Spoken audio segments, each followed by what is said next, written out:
Alors bonsoir à tous, bienvenue dans cette nouvelle émission de débriefing du point de marché quotidien et hebdomadaire Comorency ou des Comdos. Donc ici donc François Abbé, Frank Belfort pour animer cette session du premier vendredi du mois de mai. Voilà.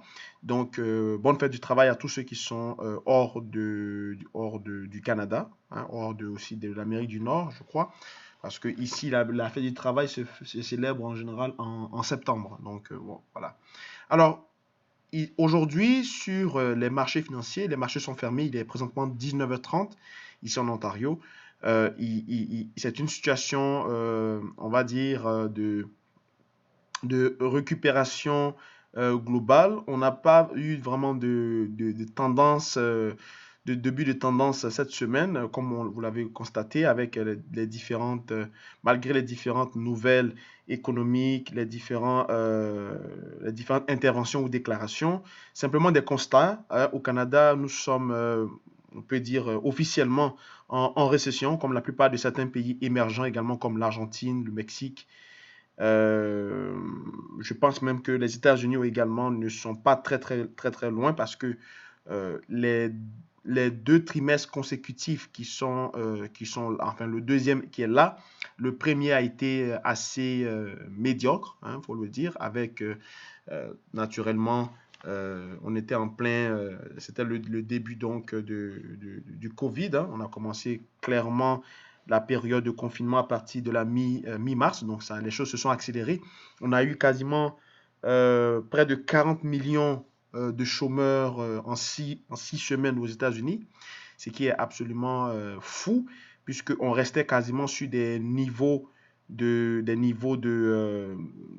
d'emploi quasiment depuis 1950, donc on était dans le plein emploi, et du jour au lendemain, tout a basculé avec bien sûr le confinement et tout ça. Il y a eu beaucoup de pertes d'emploi, même si on a eu ce fameux chiffre du taux de croissance qui fait encore jaser.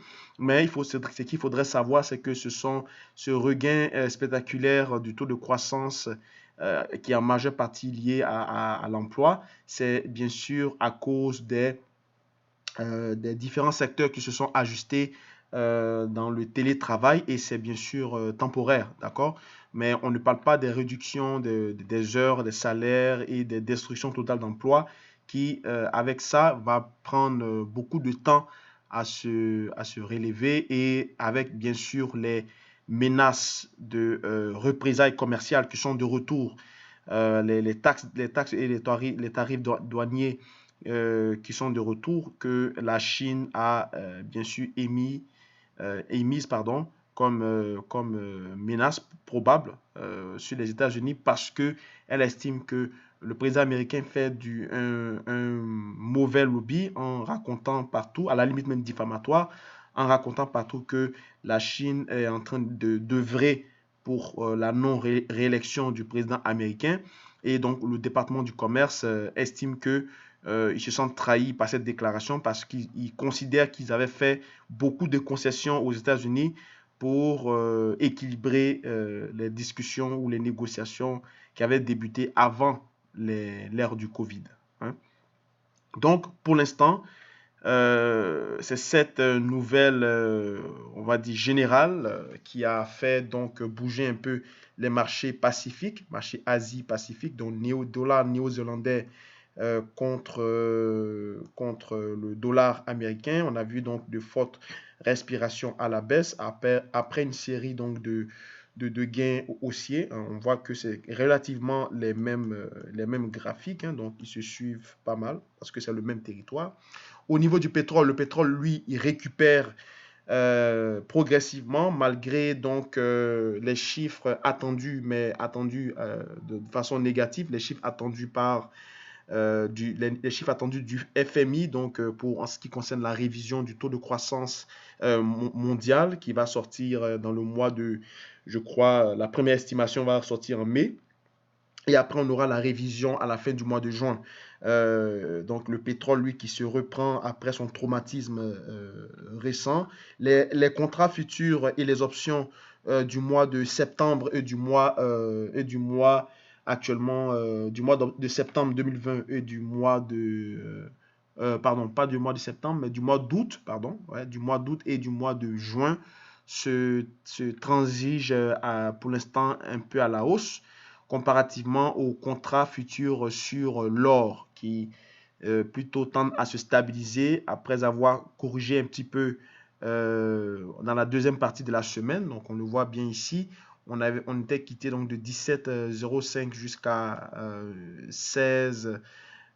On était quitté plutôt de 17,15 jusqu'à 16,70. Après, on a récupéré cette petite correction pour s'établir vers les 16,85, 16,87. Et là, on a clôturé à 16,98, donc à peu près à 1700. Donc, plutôt stabilisation au niveau de l'or qui présente donc un potentiel, on va dire, je peux pas dire potentiel haussier parce que le, le, le contexte actuellement des marchés ne milite pas pour une accélération de l'or parce qu'on a eu récemment les chiffres de dépenses de consommation des ménages américains. On a vu qu'il y avait une,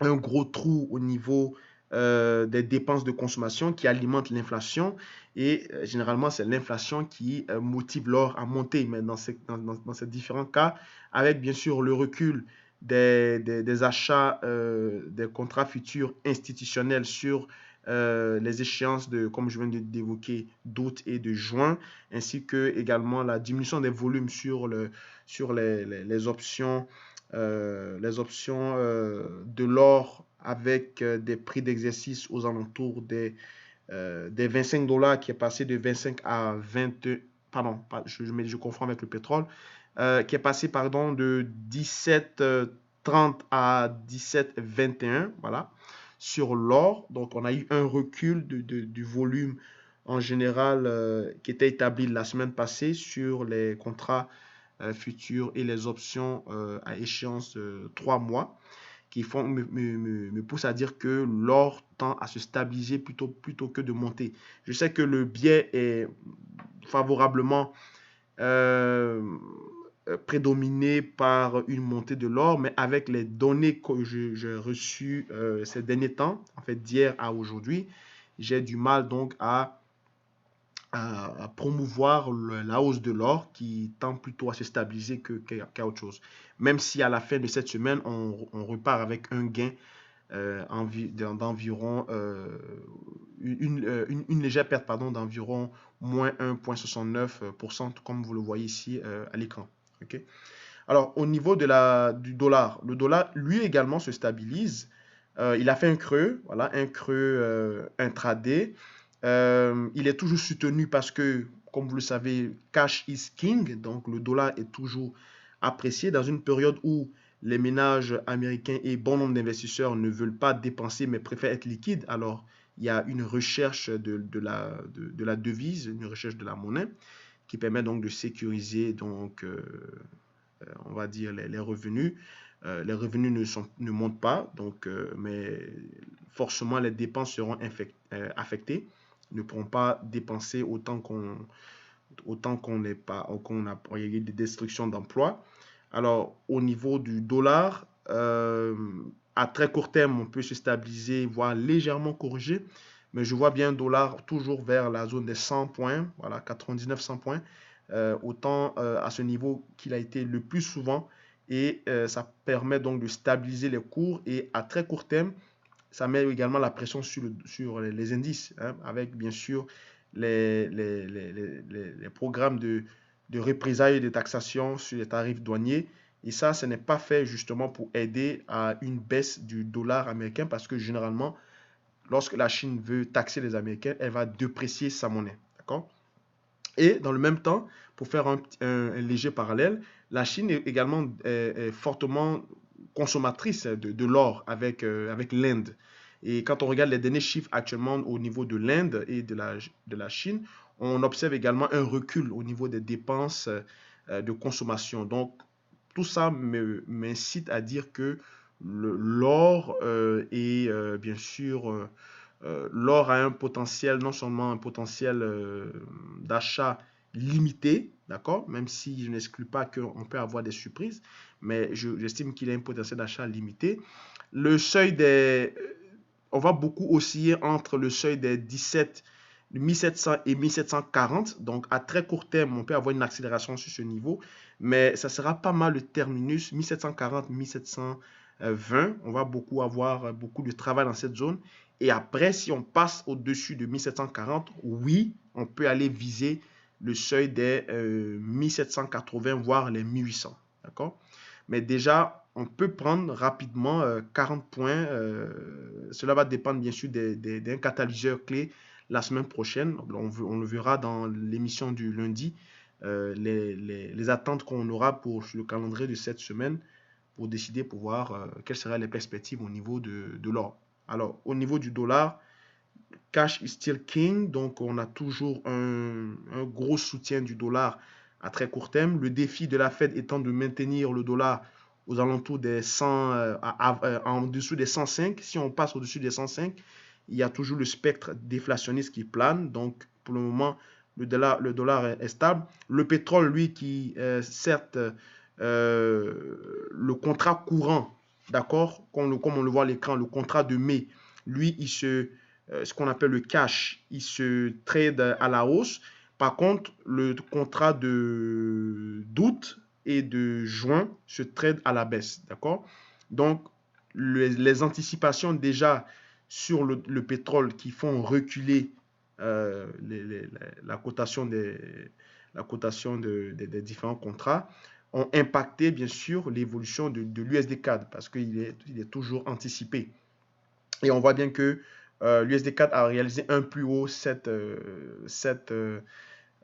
semaine.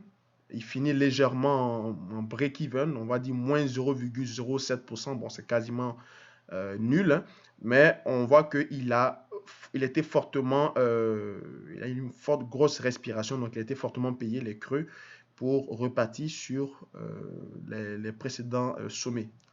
Le dernier sommet était bien sûr le dernier sommet intermédiaire, c'était celui bien sûr du 30 mars qui a été fait donc aux alentours des 1,43 490. Ok. Alors, c'est pas mal tout pour ce soir. Merci encore d'avoir suivi ce point de marché.